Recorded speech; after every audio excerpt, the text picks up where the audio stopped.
We're live.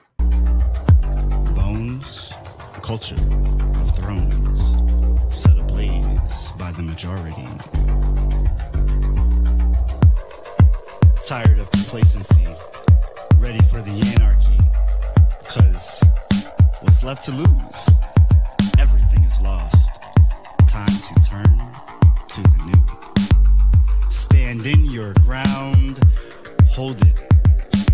Man-made earthquakes shake the foundation of centuries of colonies. Time for erasure of stains. Questions. Whys. What about us?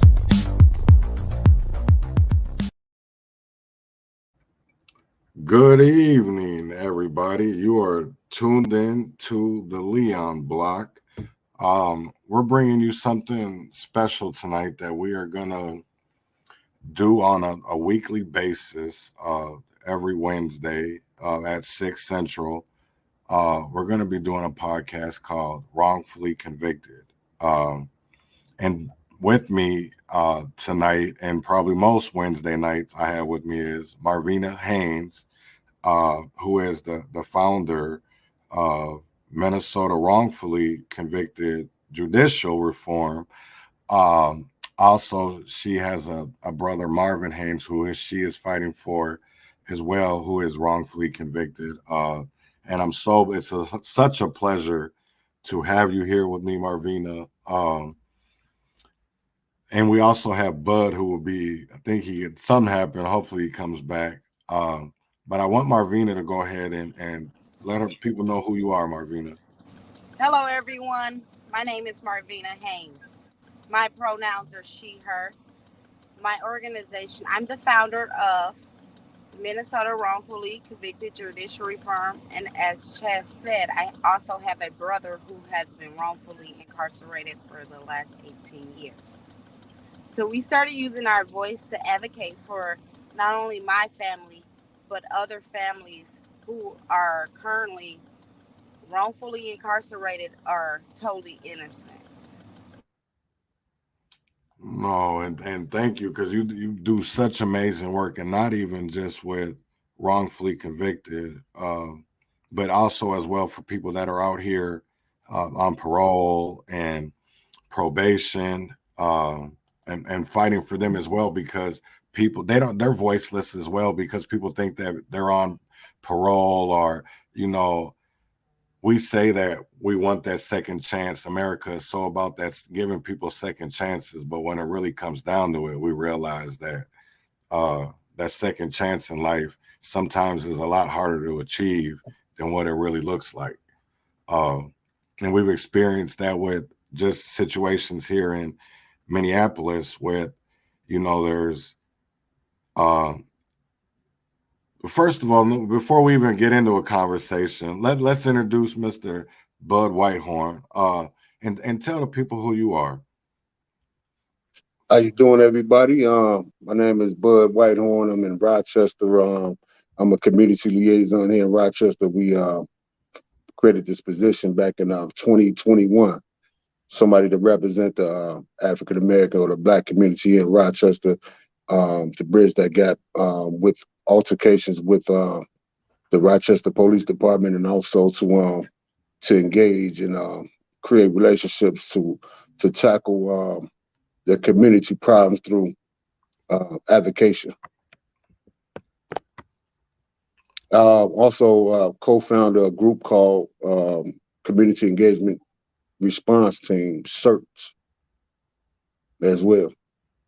Yes, and y'all do very, very great work. I know I've seen you guys did after there was a murder in downtown Rochester. I seen that you guys set up on the weekends and would be doing activities during bar hours. I really love that, with cutting people's hairs and just bringing unity where it's really needed sometimes, and I think people really don't fully comprehend of.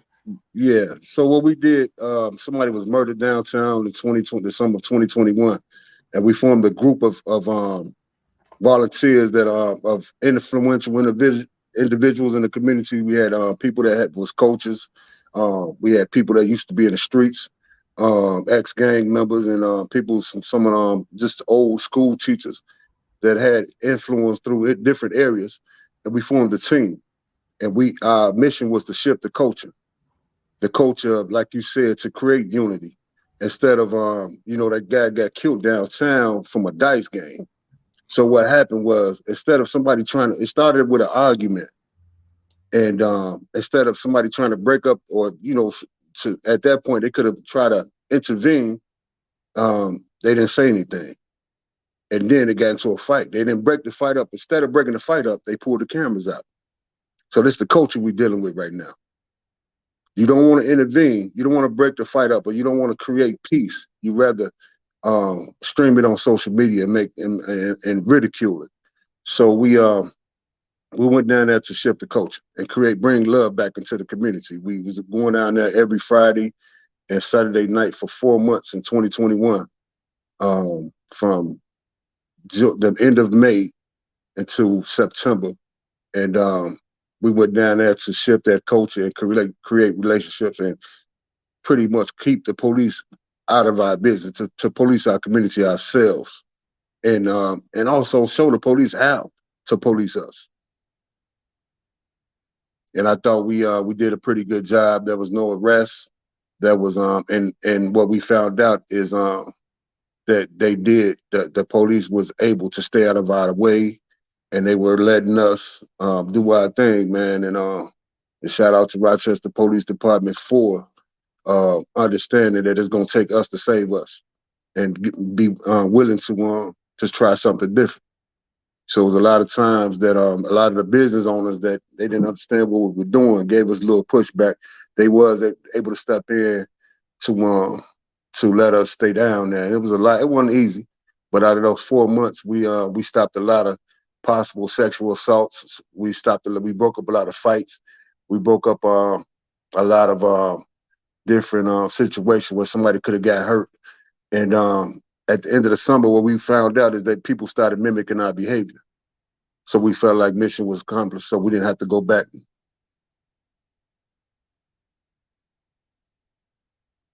So I have Darnell is on the phone. Can you say hello, Darnell? Hey, how you doing? Can you guys hear him? Hello, Darnell. What's up? What's up? What's up? Man, what's up, bud? What's the business? Man, same thing, man. Man, I told you, man, time to correct these people, man. Oh yeah. Let the world know how corrupt Homestead County is with their law when it comes to people of color. And all I'm gonna do is just tell the people how it really is, especially when you're a target. See, when you're a known person down there, when you out there in the streets hustling and everything, you're a known person. So you get subject to be charged for anything happening if you in the vicinity of what a crime happening. That's what happened to me. No. So can you get into the details of your crime, of your wrongful conviction, of basically just lay out the. I'm gonna lay it out for you. Yeah. Back in 2015,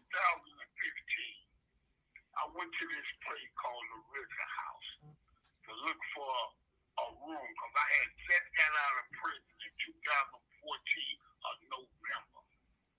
So this guy died in January of 15. So I go there 1 week. The lady said she didn't have no room, but I can check back in a week or so. So this particular day I checked back. This the day that Daniel Paul King passed away. Now, they saying, he passed away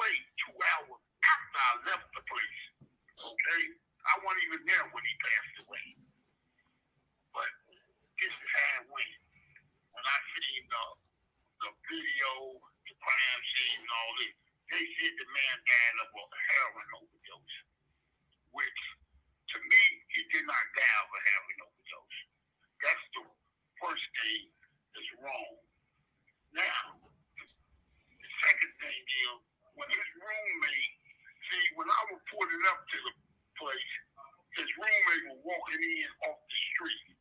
So I walked right past him into the house, straight to the bathroom. Now, while I'm going to the bathroom, the roommate and the guy walking towards me. I don't even see him. So I go in the bathroom, come out. His room is right next to the bathroom.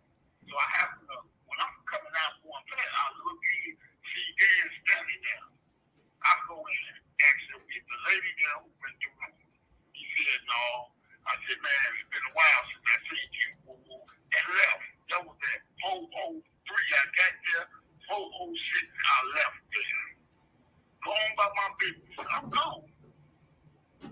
Now, 2 hours later, they said a man passed away at 6:07 in the evening. Now, this is January. In April, I got arrested on another charge.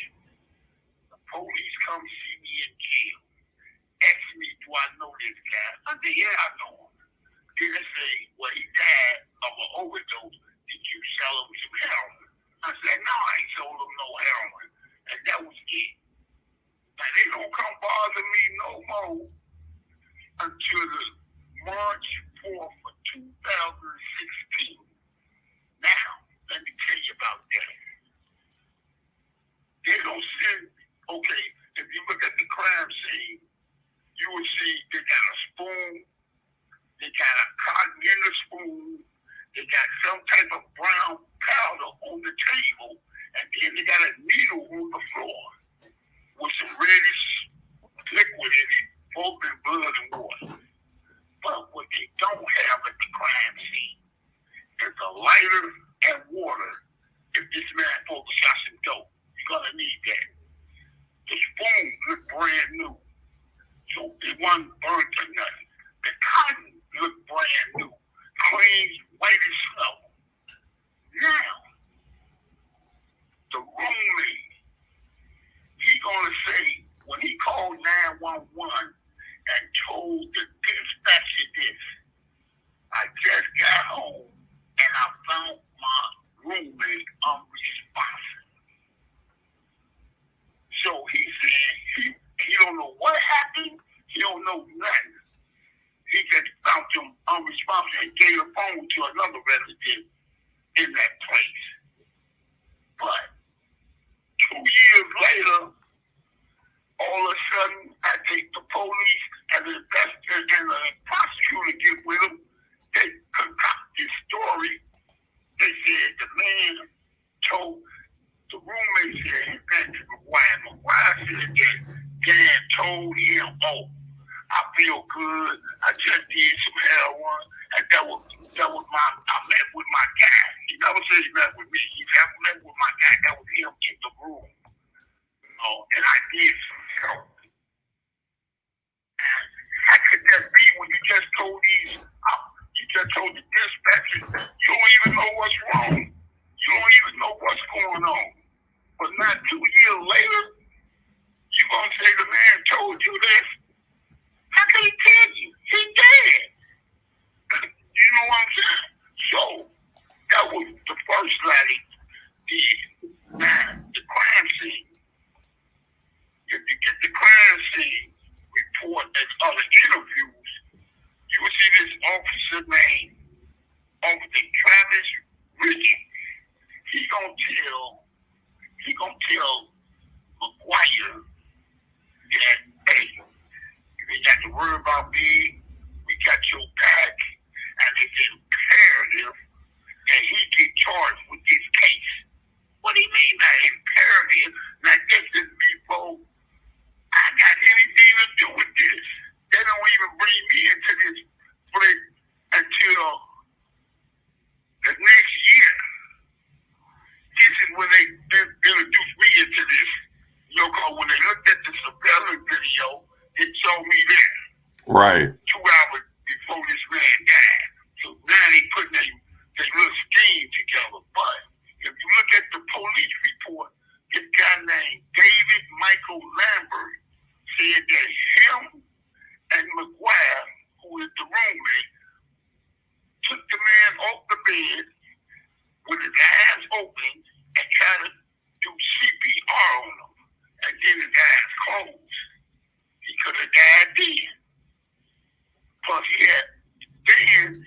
underlying issues on the health side. The liver was swollen, his lung was congested, the right was 700 of the fluid, the left was 560.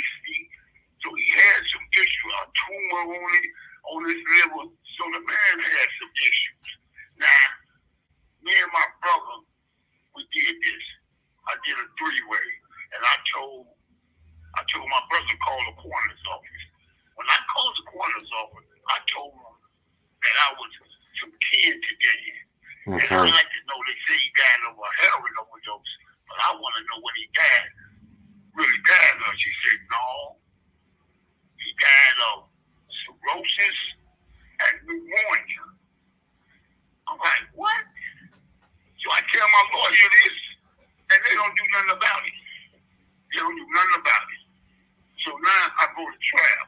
Now I don't get none of this crime report, none of this until after I get convicted. I got convicted in March. I don't get this crime scene report stuff until September 12th of 2016. Now I'm going to court. I take an omnibus here. I contested omnibus. Now we in the contested omnibus. The state don't present no evidence or nothing. And quite naturally, I don't introduce no evidence. But the judge Wallace, Kathy M. Wallace, she gonna bond it over for trial. She gonna talk about we hold a strong suspicion that you might have could have done it. So we gonna leave it up to a jury to decide. Hold on, lady. Where is the evidence at to bond me over? Did nobody say they saw me sell no drugs? Did nobody tell me? Did nobody see the man even use no drugs? So how could you say that I sold this man some drugs? Now the statute stipulates, the statute is 609.195. They say anybody who sell, give away, bonded, or exchange, deliver, administer, distribute, class 1 or 2 narcotics is guilty of a third-degree murder. They never charged me with no type of drug crime. They charged me with a straight murder, like I shot the man up and the man died. Never charged me with a drug crime. So how did I promulgate this man the heroin? Y'all said I sold him heroin, but ain't no proof of it. Ain't nobody said nothing. Now, the pathologist who did the autopsy on this guy, he said the cause of death of acute heroin alcohol intoxication. Don't know which one caused his death. He said he could have died of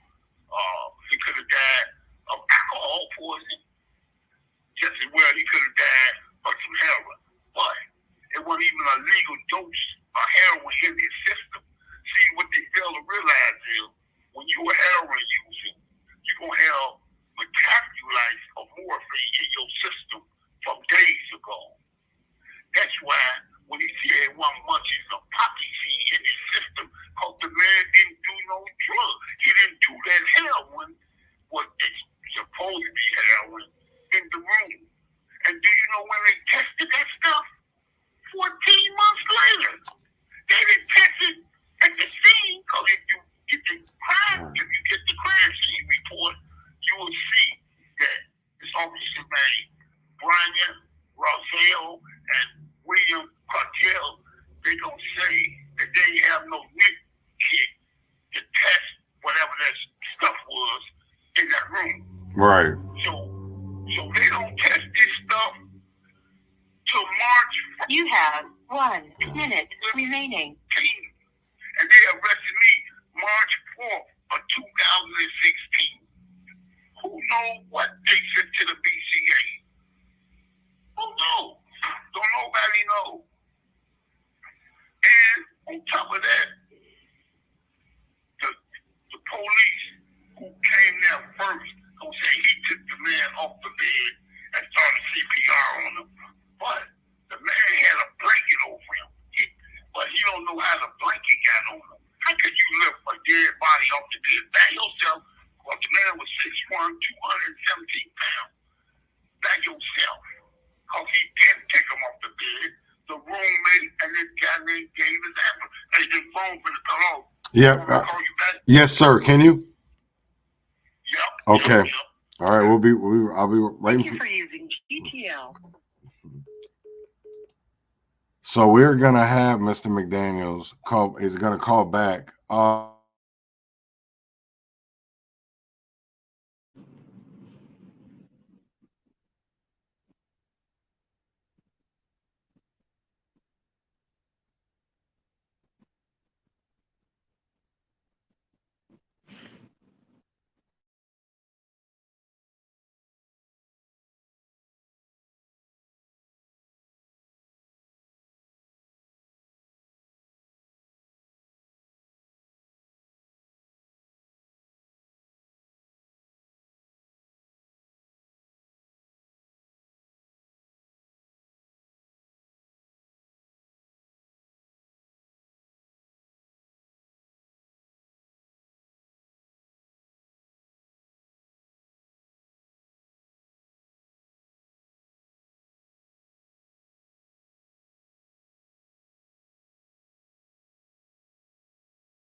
I don't think. Are you still there, Marvina?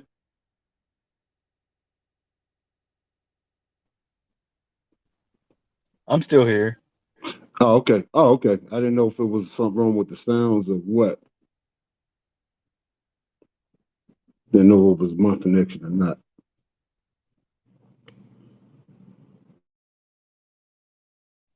Yeah, sometimes our connection we get a little messed up, but somebody should be right back. Hold on a second. There we go.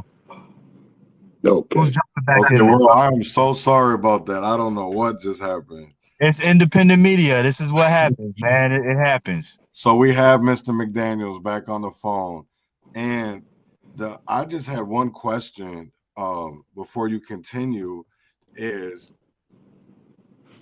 why a judge and not a jury when it came down to trial? Oh, I gotta put him on speaker. Hold on. Prejudice and racist. Yeah. So I knew she was. So I had to take a chance to prove she was. First, I tried to get her removed off my case. If I go in front of this lady 5 times, she put the one on me. She had said they had proper cause to come arrest me.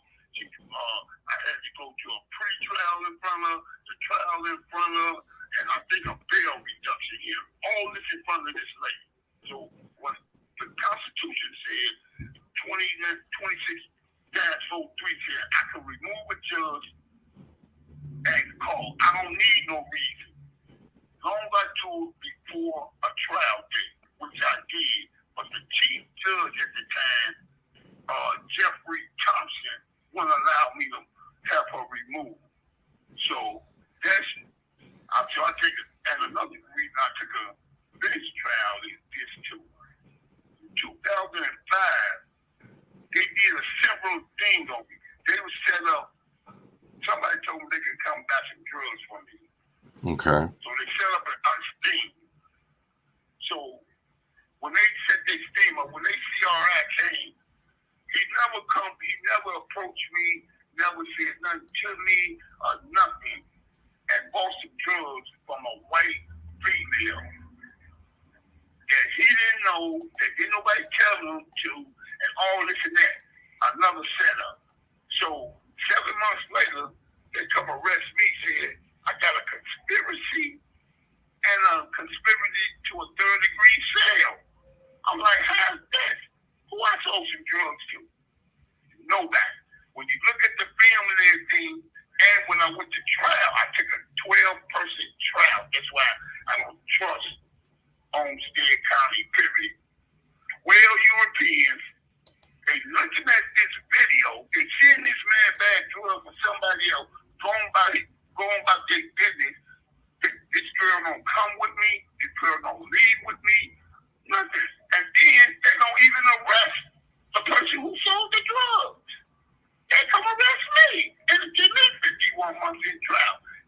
went to the appeals court and all this and that. No good. I've still got convicted, still couldn't win it in the appeals court. This is rigged. Minnesota is rigged against brothers of color. How you gonna give me a sale and a conspiracy when ain't nobody on this case but me? And then this girl sold the drugs, and the CRI said it on the stand. The police don't say, well, we know who she is, but we ain't got enough evidence to arrest her. What the hell do you mean you ain't got enough evidence to arrest her? She the one made the sale, not me. So why you didn't arrest her? So she could tell you that I sent her. But see, you can't, because I ain't had nothing to do with it. Already knew that dude was a rat.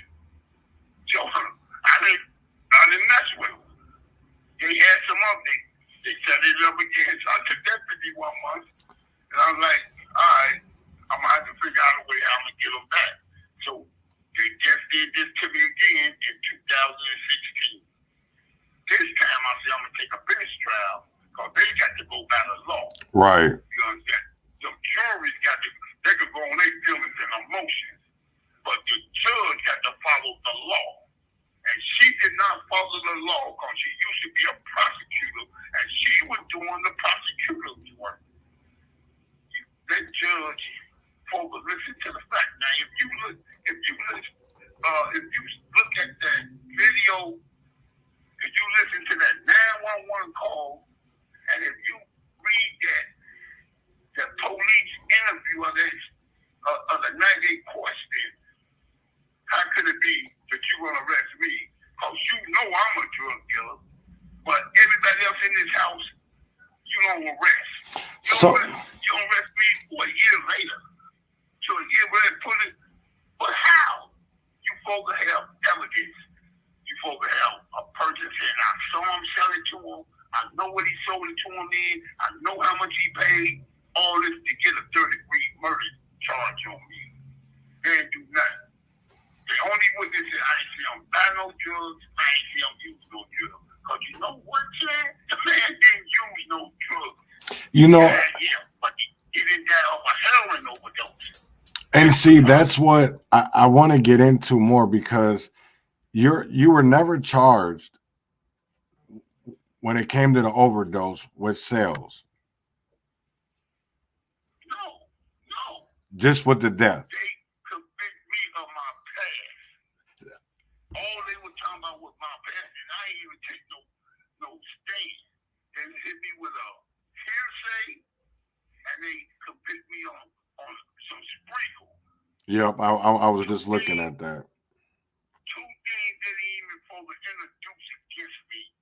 The sprinkle didn't further come in unless I took the stand. Right. The hearsay should never been allowed, because the person who relaying the hearsay could be the suspect himself, because he was the last person with this man when he passed away. Two other people came and left out that room too. So who's to say them other two Europeans didn't have nothing to do with it? But they were never called for witness. They never got nothing, never got interviewed. But from that night, that's it. He had the mindset on me because he sold drugs, so we know he had to do it. But they never proved whatever that shit was in that room. They never proved it was in his system. That's one thing. They never proved that I gave or sold or whatever they want to say that he got it. All they say, because you there and drugs there, you supplied it. And they got a conviction. And they got it up hell. And Minnesota Supreme, Minnesota Appellate Court, and the 8th Circuit. I went over to the 8th Circuit in St. Louis too.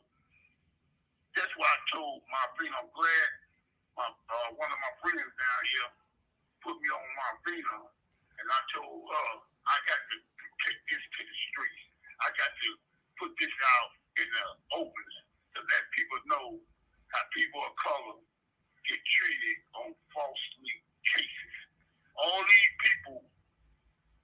was Europeans but me. Now, I know how this heroin thing go.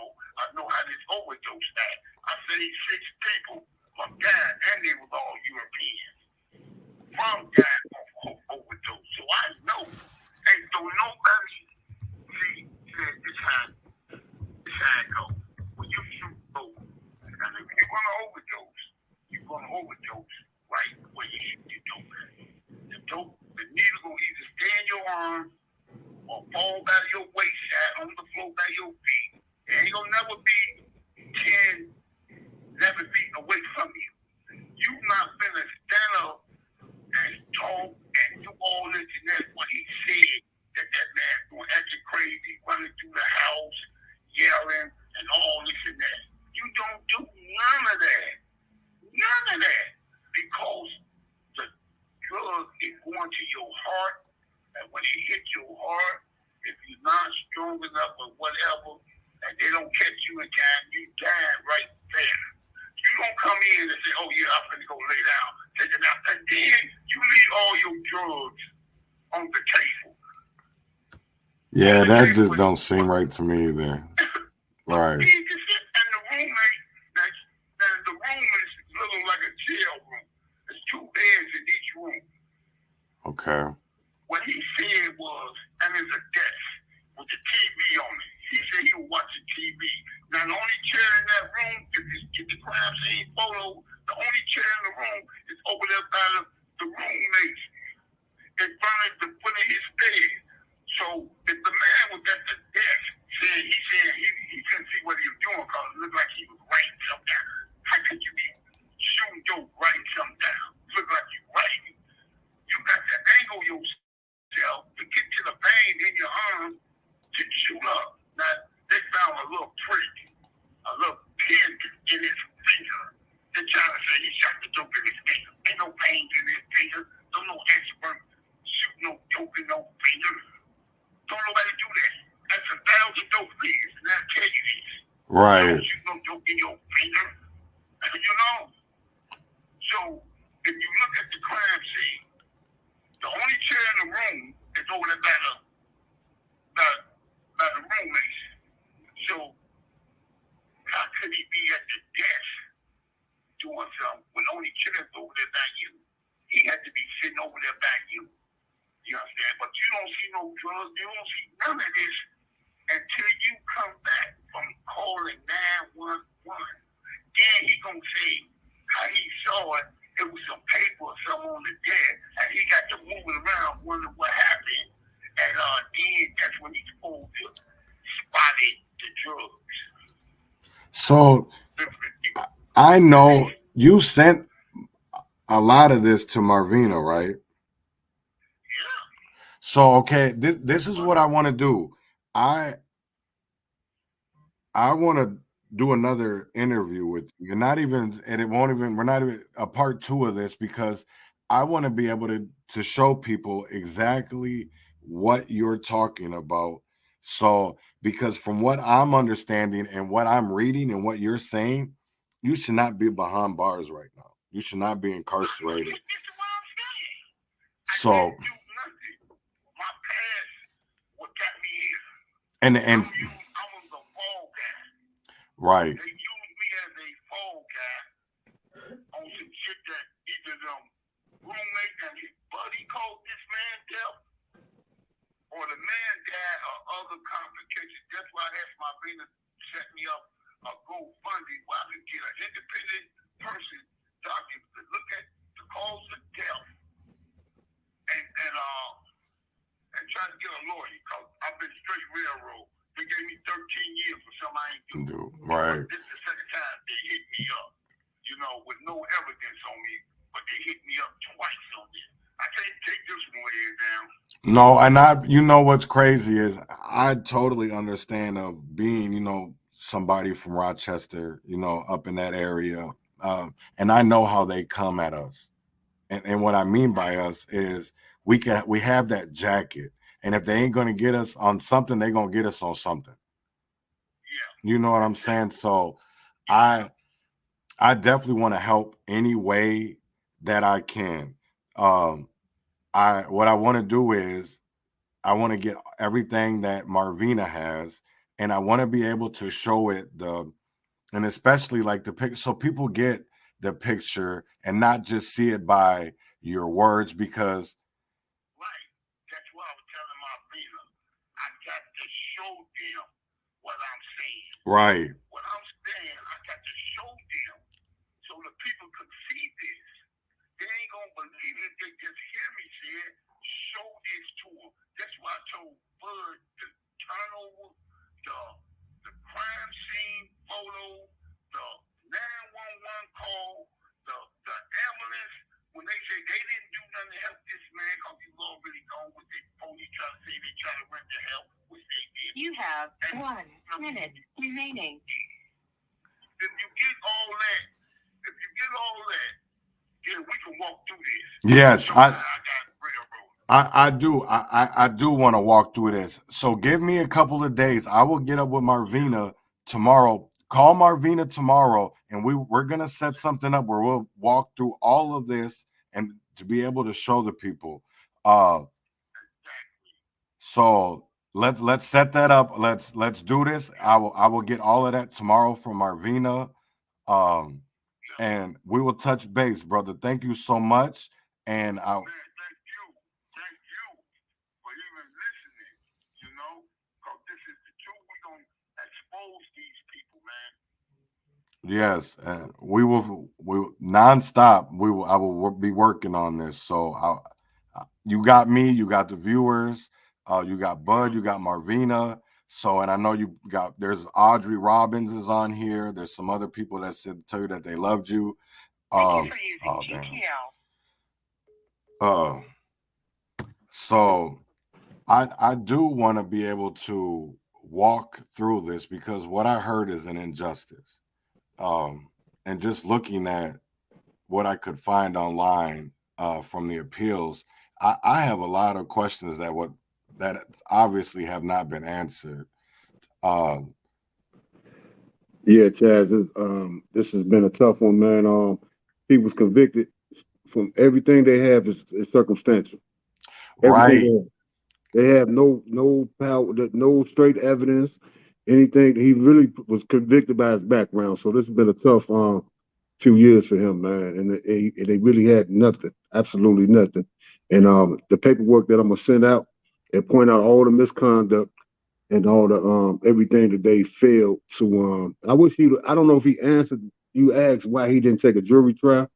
He said, he said that he picked a judge because they got to go by the law. They got to go by the law, absolutely. So then, another factor of that is here in Rochester, we're not gonna have a jury of our peers, man. Right. You're not gonna have one black person on that jury, man.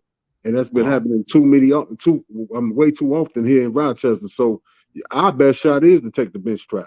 Right. No, and he didn't. It didn't work, man, because of they didn't operate inside of the law. And even going back to when he talked about his first conviction of how they didn't have no evidence then, but they wanted him so bad, so he took a deal. Yeah. I get that. You know what I'm saying? Like even my own brother. Speaking on, not a lot of people know, but my brother's looking at 30 years to life. I know. For hearsay shit. You know what I'm saying? I know, man. I've been praying for him too, man. I know, man. I definitely I appreciate that, but there's so many people that I grew up with in Rochester. That I see every day. There's other ones that have made it out, but they still got that target on their back. Still got the target, man. They're waiting. They're just Rochester police or Olmsted County. They're just waiting for somebody to make the wrong step so that they can get them. So what I say is, and then because it'll be a turnaround. We can we got the people that went back when I was on the streets 20 years ago, 15, 20 years ago. Then you got the new cops that's coming in, the detectives and everything. But I think the real target comes from the system, not from the county or the state. It's the system, and this is what we fighting against, and this is why we need to call them out, and this is why we cannot. And I agree with with Darnell when he said we can't let him go. You know, this is something. Even he'll be coming home next year, but we Right. still can't stop the fight, man. Because the problem is, like you said, they give you a plea bargain and feel like that you got to accept it because you ain't got nobody. If you ain't got one of these high profile lawyers, you feel like you don't have a fight, you know, Right. and then you end up giving them this big 75% conviction rate. You know You what I end up mean? a cog in the system. Yeah, exactly, That's all it is. We're exactly. cogs in a system because that's why I'm thankful for programs like New Way, Yeah, Sports Mentorship Academy yeah, that attempts to prevent these type yeah, of things happening to our kids. yeah, Um, and I think there needs to be more of that. There needs to be more preventable measures yeah. because our youth can be saved. You know, I Darnell agree. could have been saved. I agree. And what I mean by that is saved is that we feel them opportunities aren't there. You know, Mm-hmm. we get out of prison and you know we go get a job Yeah. and then you know something happens and that boss don't want to understand him, our And POs don't want to understand and so another factor on that, not to cut you off, sorry, brother, oh, you good? Chaz, but another factor is what happens. I mean, what don't get addressed is what the prison do to us. Right, That underlying mental illness, or I mean, mental health and trauma that the prison calls. So what happens is they break you down, but they don't have the programming and to build you back up. And no, they what don't. happens is the parole and the parole, the community and the probations, they're set up to put just to watch over you until you hang yourself again. And they don't do a whole lot of help. And it's something we've been addressing a lot here in the community of Rochester. I'm sure all across the nation, how they dropping the ball on inmates, and that's what's driving this recidivism rate up. You Right, know, they come home and you have a post incarceration syndrome where you're trying to you have this social awkwardness. You know, life society has changed since they left. You got to adjust to you know, job interviews and technology has changed and they just throw you out here with minimum program. And this is something I feel like that needs to be addressed as well, man. Because I work with a lot of people every day that with just that, you know, that post incarceration syndrome that you come home and you really don't know what to do, so you end up doing something to go back in unconsciously. right. And that's where it be too. And I'm glad you point that out because there is, you know, my PO is still out of Rochester. Yeah, Uh, and I talk to her on a monthly, and yeah, there's not a lot that she can really do because the resources aren't there. So exactly, um, exactly. you have people, and I'm gonna, and these are her words, that you have a lot of lawmakers that don't want to put themselves or don't even want to go to the predicaments or the situations that are we face, Yeah. and instead just want to write legislation that Oh think yeah. is going to help, but really it's just a band-aid. It's a band-aid. That's because the money ain't in the help in the solution. It's in the just the band-aid and the temporary fixes. That's Right. where the money is, you know, because yeah, that's a whole nother subject, man. I Yeah, could talk about it that for hours. is. Right. We could talk No, about that for hours, man. But man, this is a beautiful thing that y'all doing here, man. This podcast, this channel, man. I ain't know nothing about it, man. I'm definitely gonna support it, man. I'm to the thank you. fullest, man. Anything I can do, man. Anything I can set up too, man. I can get people on here, man. If you just tell me a Yes, name, I'll I get them actually be together. making a I don't really post where I'm going too Okay, often, but I will be in Rochester Saturday okay, okay. for the grand opening of SMA, Bench yeah, Once. Yes, SMA has a special place in my heart. yeah, yeah. Always will. So I definitely want to be there for that opening, and I will be there. Yeah, Um, I fortunately, even though I'm, you know, that's my brother, my big yes, brother. We do everything together. I'll be in Chicago for a funeral, man, for that my for the condolences. grand opening. But man, if there's any opportunities or anything you want me to do to help, with this movement, man. Count me in all the way, man. I wish I'd have knew you had this platform in advance, man. I would have been on top of it, man. You know what's I know Marvino, she wants to do this every Wednesday. So Oh you are man, more anytime than you want to welcome chat, to join. yeah, yeah, Um, yeah, you know, I would yeah. love that to have somebody else on here. And as well, I want to set up events. Uh, Okay, you know, I think me and Marvina were talking about that earlier, yeah. doing an event of maybe going to the state capitol, getting these families together so that their voices are heard, Oh that yeah, stories are heard, because they, especially with Darnell, you know, they shouldn't be, nobody at that age should be sitting in prison and they didn't do nothing. oh yeah. And it's a whole nother factor of what's been going on with him too. He has been some health issues that they had some neglect with the Okay. Department of Corrections. That's a whole other fight. I think Marvin could tell you a little bit more about that. That we're trying to get. He's lost some body parts from neglect on behalf of the Department of Corrections.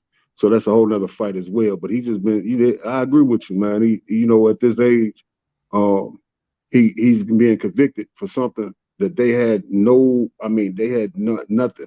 Everything they had was all circumstantial, man, and it's been a tough road for him.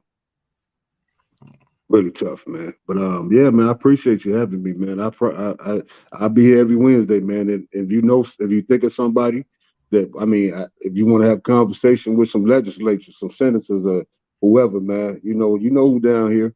You Right. know, we Oh, can get them on here, put them in the hot seat. and I know, hey, the barber, I know, I see what y'all doing with the barbershop too. Yeah, You yeah, know what I'm yeah, saying? So yeah, yeah, yeah, I for would sure. love to collab. Yeah, why not? Why not, man? Definitely. That's You know what. what we're gonna do? That some one of the next things we're gonna be doing on Barbershop Talk is talk about these overdoses, man, the fentanyl Right. epidemic, man. We got to cover that, man, because we losing a lot of little ones, man. We Yes, losing we a lot are. of our kids, man. And we're gonna cover that, and we trying to get some get a team of the right people together, man. So yeah, we'll keep you in tune with that too. Yes, thank you. Thank you so much for being on, and I look forward to doing this with you. So, Yeah, no problem, man. I'll be here Wednesdays, man. I'm y'all got me here, man. all That's right. where my heart is, man. My heart always been with the people, man. Thank you. I appreciate that. All So right. you guys already know what it is. We'll be here next Wednesday, 6 o'clock. Tune in. Wrongfully Convicted, brought to you by the Leon Block. You guys have a great night.